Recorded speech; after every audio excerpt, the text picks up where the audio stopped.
Hey everyone, this is Dave. About a week or two ago, I came across something rather exciting on Steam. The re-release of the original Advanced Dungeons and Dragons Gold Box games. And it's pretty much all of them, I think. There might be a few missing out of the collection, but they got a pretty good number of titles here from the Eye of the Beholder trilogy and let's see, the Pool of Radiance series. Uh, the Savage Frontiers, Unlimited Adventures, which was basically a RPG maker of the time. Uh, you also got Kryn, the Kryn trilogy from Dragonlance. A couple of random titles here. Uh, as you can see, I haven't bought all of them. I just bought a few of them for the time being. They also got Dark Sun, Al-Qadim, and D&D Stronghold, which is a kingdom simulator. But I mainly wanted to go after the Forgotten Realms games because those were games I really wanted to play when I was a kid on PC, but at the time I didn't have a computer, and, being a kid of 12 years old, really didn't have the budget to go off and buy all the games I wanted at the time. And so seeing this really excited me on Steam because these were games I've always wanted to play, and so eventually I might start doing some recordings, have some playoffs. They're going to be, they're definitely going to be what you would call, what's the term I'm looking for?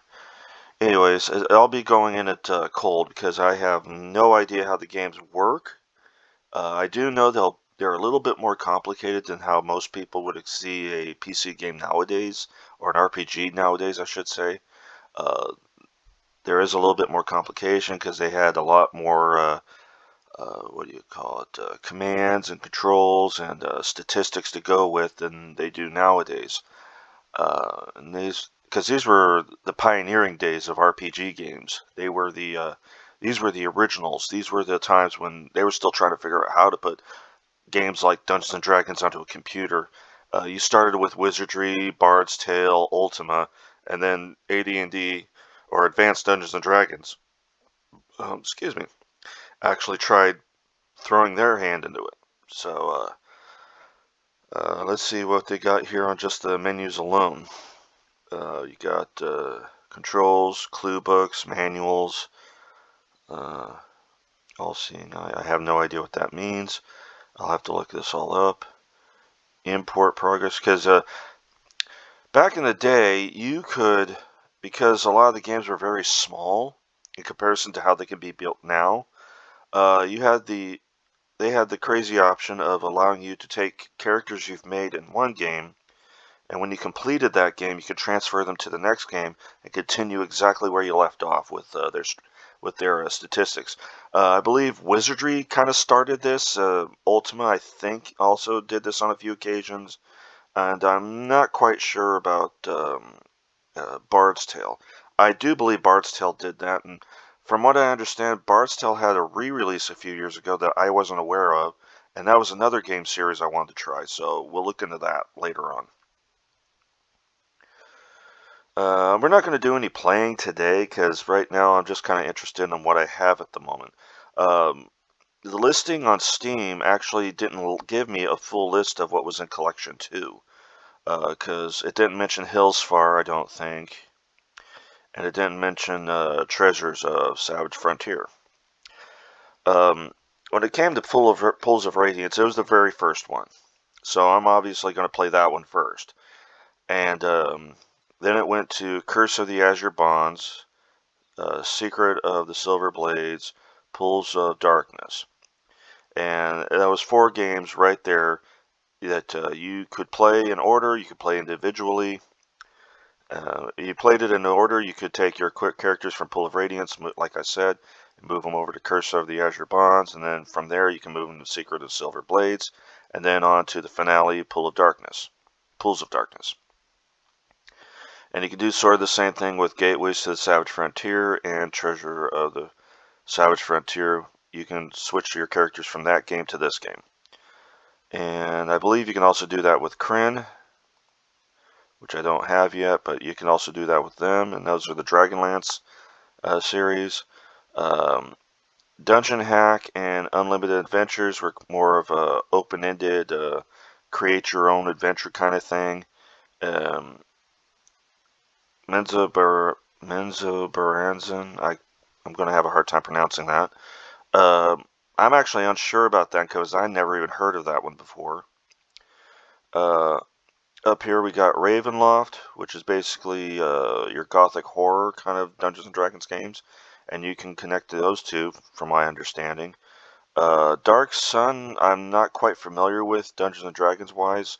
Even in tabletop, I'm not even familiar with it. I know of its existence. I know what it's roughly about. It's post-apocalyptic Dungeons and Dragons, but to be honest, I was never really interested in that one, so I never played any connection to that one. Stronghold, I remember years ago a friend of mine had this game, and I remember having a lot of fun playing it. I'll probably get this one a little bit later. And Al-Qadim, Qadim. I'm guessing it's Al-Qadim, and it's only the one game, which is the Genie's Curse. And I'm not sure I'm going to do that one either because, like I said, those are areas I'm unfamiliar with. So I might give them a try later on. I might not. I'm not sure. And what the nice thing is most of the games, like say, hold on, let me shorten this up a bit. When I downloaded Collection 1 and Collection 2, which have probably Collection 2 probably having the most games on it, it was only about $6, maybe a little bit less than that, and that was 15% off. And these just came out today, and today is March 29th, 2022. They just came out today on Steam. I do believe they're on other systems as well to download from. I'm not familiar with the other ones. I've just done Steam. And so please don't bite my head off if I don't mention certain things, because I'm unaware of them. I don't have my finger on all of the information. This is all just what I personally know.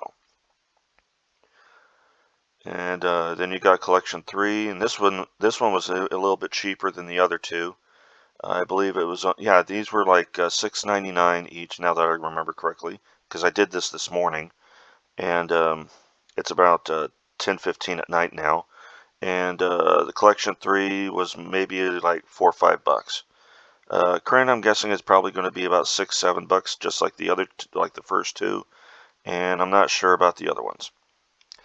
But I thought I'd just share this with everyone because, you know, I'm always talking about Dungeons and Dragons and playing video games and stuff. So here's a nice combination of the two. And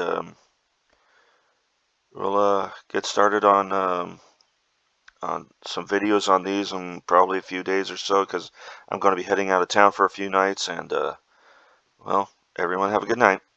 Bye.